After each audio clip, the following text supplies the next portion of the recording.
Today we've got a Pokemon that has royalty in its name. Nidoking, king of the Nidos. Actually, wait a minute. What exactly is a Nido? I grew up thinking that Nidoking was cool, but I have no idea what it's based on. Bulbapedia says that Nido, or Nido, comes from either needle or nidocytes. But nidocytes are a poisonous thing in jellyfish, and I know some people think that it's a rabbit, but rabbits aren't poisonous. Also, I've never seen any 5 feet tall bipedal rabbits that look more jacked than the Rock. You know what? This is too much for me. Vish, can you handle this one? Sure thing, Kellen. I'm always here when things get too big and purple for you. Hey guys, I'm Vish, and I'll be covering for Kellen this episode. As mentioned today, we've got Nidoking lined up for you. In this video, we'll be covering these popular competitive formats. Whatever Nidoking is, it certainly gets to do a lot of things. Right off the bat, Nidoking's move pool was insane. Included in his Swiss Army knife of options were Blizzard, Earthquake, Thunder, Fire Blast, Body Slam, the list goes on. His stats sort of fit that Swiss Army knife comparison too. He's not terrible at anything, but certainly not living up to his kingly designation in anything either. But that jack of all trades stat distribution actually let Nidoking occupy a pretty unique niche, that of a mixed attacker.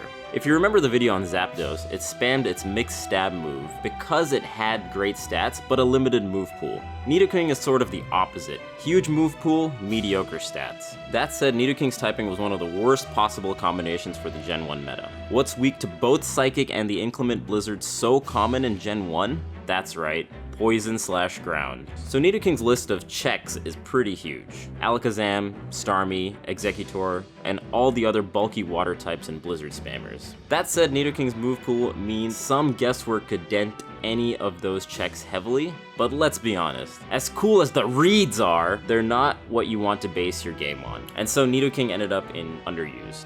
For once, here's a Pokemon that benefited from the special split. Nidoking got a whole 10 points of special attack. That's pretty Nidoking, right?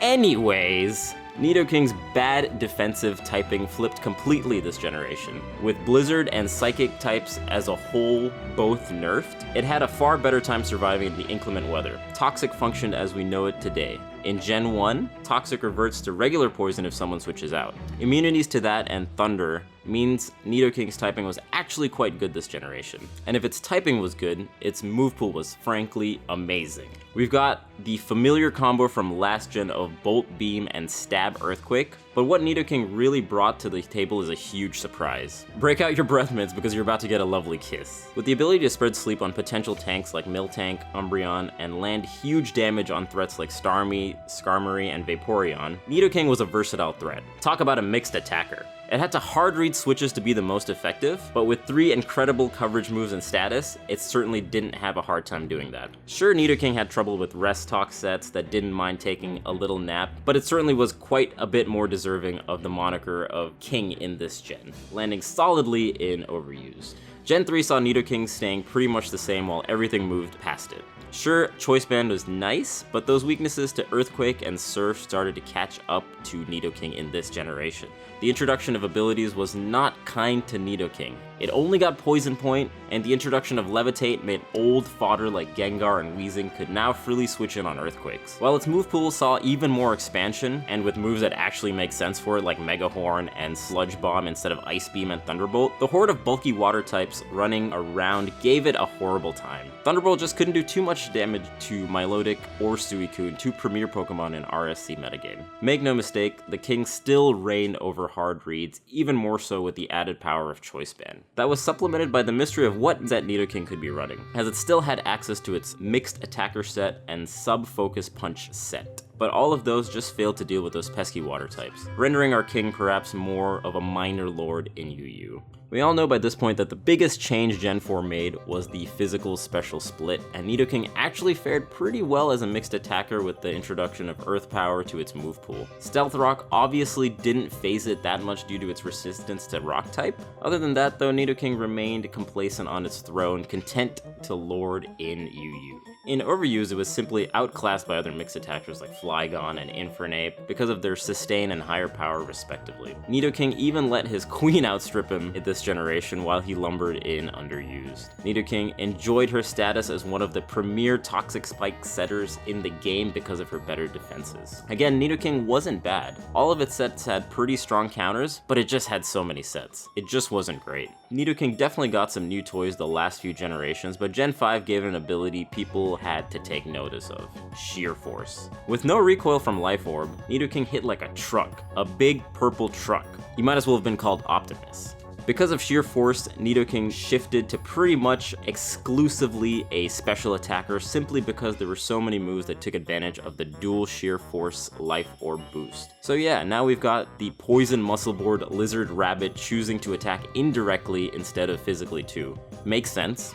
Seriously though, with a move pool of Earth Power, Bolt Beam, and Flamethrower, Nidoking could threaten most everything. As always, its typing is a blessing and a curse. The huge amount of fighting types in Gen 5 hated dealing with Nidoking's poison typing, but you should know that by now, water, ground, and psychic types could shrug it off fairly easily. All that said, its predictability as a special attacker meant that Nidoking now fell prey to special walls. Rotom H was immune to pretty much all of its moves, and of course, Chansey and Blissey simply didn't take any damage. It also fared really poorly against rain teams, which were everywhere in Gen 5 and just drowned Nidoking before it could do anything. Sand wasn't too great either. Nidoking had some great things going for it, but those weaknesses were just enough to move it down to UU, where it absolutely reigned supreme. Honestly, maybe the most kingly it ever was. It's okay, Nidoking. No one thinks less of you for being underused. Over on the VGC side, Nidoking served pretty much the same purpose. Hugely varied special attacker, specifically in VGC 2012.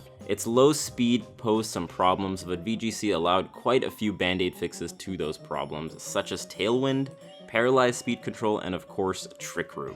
But hey, it was good enough to make it to Birmingham Masters Finals. It lost, but nice effort, King. Nice effort. Fairy types? Now that's straight garbage to Nidoking. Sludge Wave destroys those pink puffballs like Clefable, who for a long time was the most used Pokemon in Gen 6 overused. It's been 6 gens, but Nidoking's sticking to the same strat. Hit a lot of shit for a lot of damage. As things go, not a bad strategy. Of course, all its weaknesses were still there. Low speed, outclassed by other wall breakers, and death by water or psychic. In this generation, the Latios and Mega Metagross. Again, great and underused, and good and overused. Not a bad niche when you think of a lot of the other fates of our Gen 1 Pokemon. So how good was Nidoking actually? You know, it was pretty good. Underused for every generation but one. Honestly, at this point, it seems like Nidoking's content where it is. A good Pokemon that can be a threat and overused, and definitely has a good solid seat in underused. Like the king of a smaller country. Like Belgium. Belgian Purple Poison Lizard Rabbit King? Yeah, that's Nidoking. Thanks for watching, you guys. Once again, my name is Vish, and you can follow me at ViciousVish on Twitter, and catch me commentating Super Smash Bros. Melee at tournaments pretty frequently. Thanks for having me. Thanks for filling in, Vish. Real talk though, I was visiting family and really appreciate having the cover this week. But before we end, I want to say thank you to all the Patreon contributors so far. If you're interested in being involved in the Patron Pick, that's going to be a Patreon exclusive vote for the first video every month, pop on over to there. Either way, I thank all of you for your support, patrons or not. And follow my crew on these social media platforms. Alright, later everyone.